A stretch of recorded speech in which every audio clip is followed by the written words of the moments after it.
Hello everyone, welcome back to the Cooper S engine project. Today's topic is going to be doing a dry build, why we do a dry build. So in a previous episode you saw me do the crank thrust setup and doing the thrust washers in here to set up the total thrust on the crank. So now that that has been completed, I have gone ahead and fit the pistons and rods into the block without the piston rings fitted because I want to check the height of the pistons in relation to the top of the block. So if I spin the engine around here, and by the way, I've already gone ahead and fit the oil galley plugs and the freeze plugs. That's all been taken care of. So if we come around here, we'll notice that all the pistons have been fitted.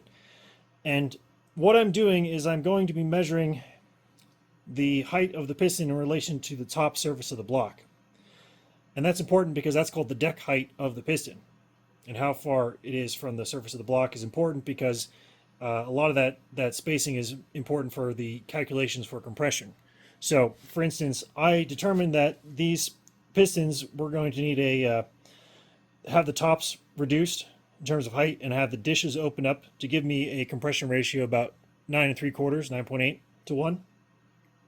So, because I had the pistons done with AC Dodd and I had this block surfaced locally, you're just hoping that everything works out dimensionally with the tolerances given.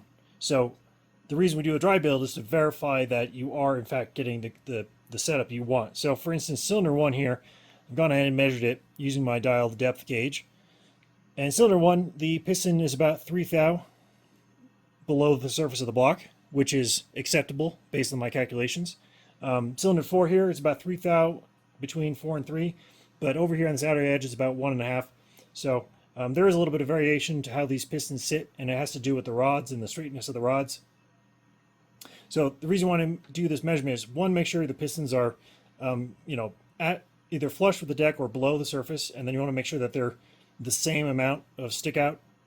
So for instance, if I were to rotate this engine around, I would notice that, say, cylinder 2 or 3 was poking out for some reason. Well, then I know I need to do something about those cylinders because they don't match the outer cylinders. But in this situation, they're all now about the same equally across the board. But until you do a dry build, you don't necessarily know what's going on with the parts. And because this engine had a mismatched set of rods, there was no guarantee that the pistons were going to be equal once it was all done. So doing the dry build is very important because it gives you the one more opportunity to check and measure your compression ratio and also make sure that there's no problems with the pistons and the surface of the block.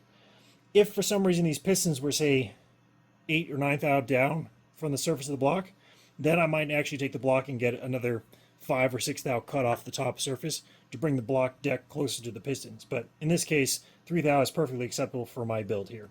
So, moving on from that, the next phase is, of course, fitting the cam and fitting the cam bearings. Now, the cam bearings are not fitted. I need to fit them and then run the cam in and out, make sure the cam runs nice and smooth on the bearings. If there's any problems, I'll have to deal with that. But I don't think I'm going to have any problems. I have an SW5 cam to fit to this, so that'll be a nice cam of choice for this engine build.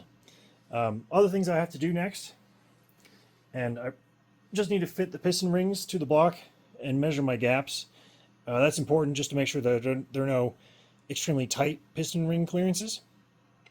But as long as they're about the same, that's really important. Ross Thomas of Thomas Classic and Modern has a good episode where he talks about doing his piston ring clearances. So if you're interested in doing learning more about that subject, I'll put a link in the corner of the video somewhere so you guys can see that episode. But I'm not going to be doing that one on camera because it's been done already.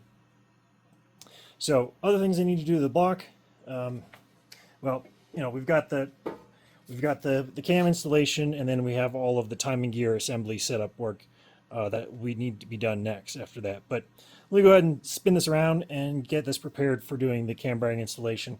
Now I'll probably pull the crank and rods back out since I no longer need to have this assembled as the dry assembly, just to get out of the way so I can do the cam bearing work without having this in the way. So I decided I'm just going to leave this alone and I'll fit the bearings. So one thing I like to mention is that I'm using quality bearings. Always try to use the best bearings you possibly can.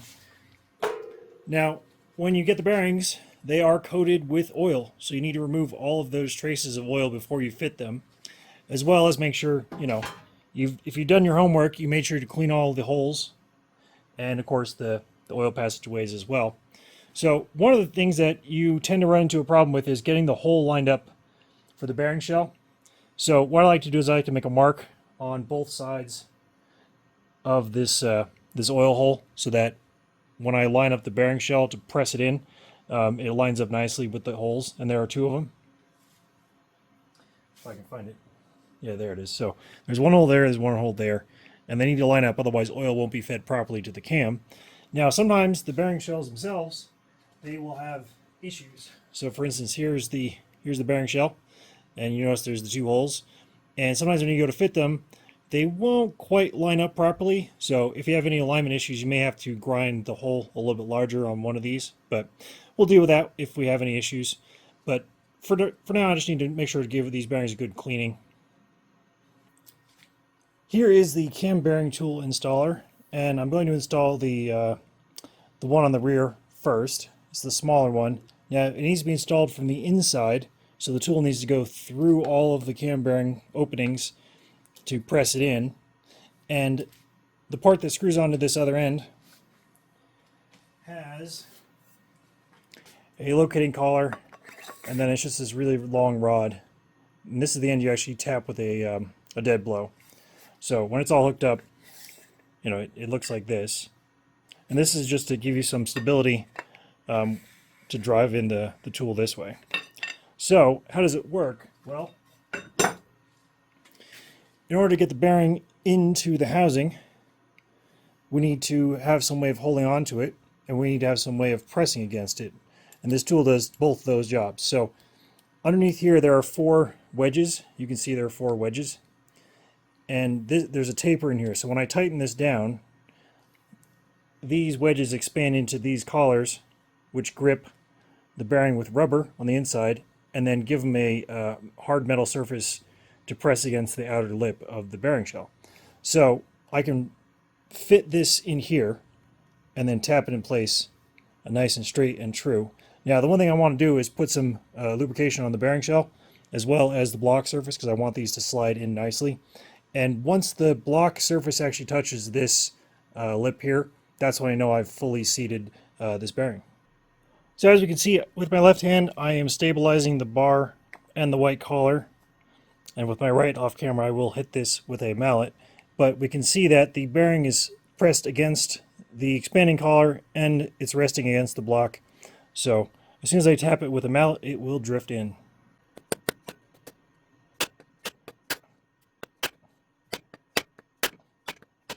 And it's going slowly, but it is going in.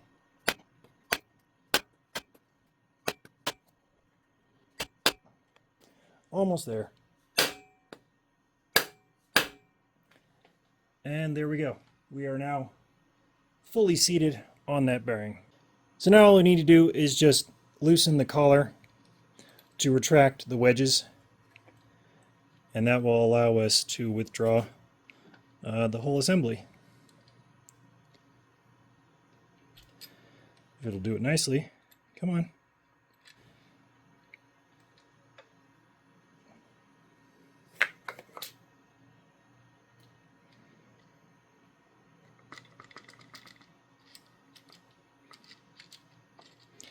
There we go.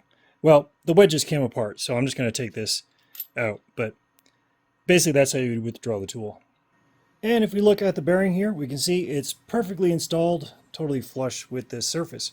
So this is looking good on this end. And there's no marks, there's no scars. Yeah, it looks great. Moving on with the bearings, we need to do the center one, and then we'll do this one. And to do this one, we'll just come in from this end, tap it in this way. Now, one thing you need to do is you need to mark, and if we look down there, I'm going ahead and marked the center line of the hole on the bearing shell, so we'll be able to install the bearing this way. We just need to make sure we line up our marks with the hole in the shell. Here is the shell. As you can see, I've made marks on the shell, so if I bring it into here and line it up, line up the marks with my mother marks, they'll go in straight and it'll line up the holes. Same thing with this outer one. Now, to do the outer one, to do this one, we have to actually come in this way because we need to support the tool on one end while we drift the bearing. If we try to put it in this way, the tool will just wander around. So we have to use the other end of the block to drive this bearing shell in place. So on this end, we actually have to fit the shell in here and drive it that way. So here's the center bearing fitted. Now you notice I have switched the expanding cones to a larger set because the middle and outer bearings are a larger size. So installation is very similar to the first one, except again, I've made marks on the bearing shell and I've made marks on the block, so I just need to line up my marks and the holes will line up. So once again, I have drifted it fully until the collar is seated against the block.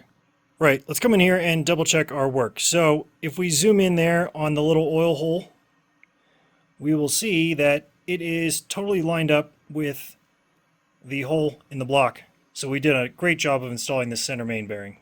Right, here's the third bearing.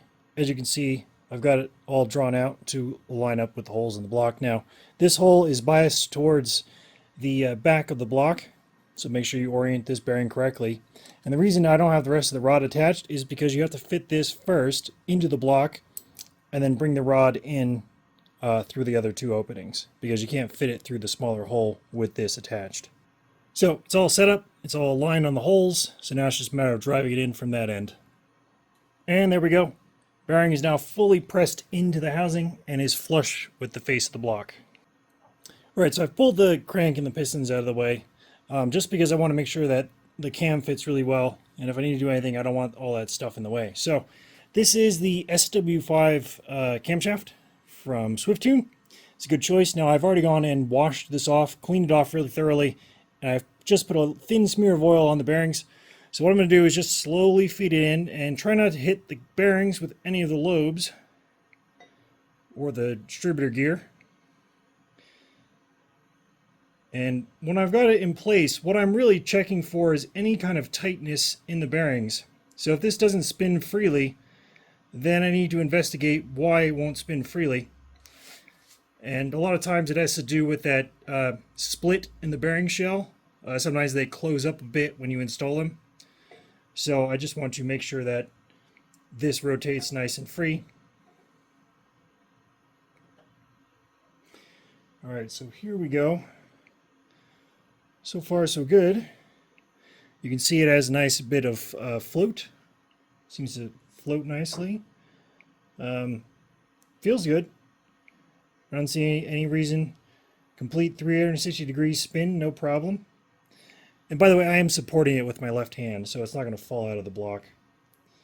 But yeah, this feels good. So I don't think I need to do anything with the bearings. They feel nice. Like I said, if they were tight or something, then I'd have to go and clean up the tight spot. But otherwise, this feels great. So I'm going to go ahead and move on further with the build. So obviously I need to take the cam back out. But the next step is basically fit piston rings, 2 pistons, fit pistons to bore with the crank, fully assemble this with the assembly grease, and then fit the cam, and we'll go on to installing the cam gear. So I'll do that in the next episode. But if you guys made it this far in the video, thanks for watching. And as always, I appreciate comments down in the comment section, and I'll see you guys soon.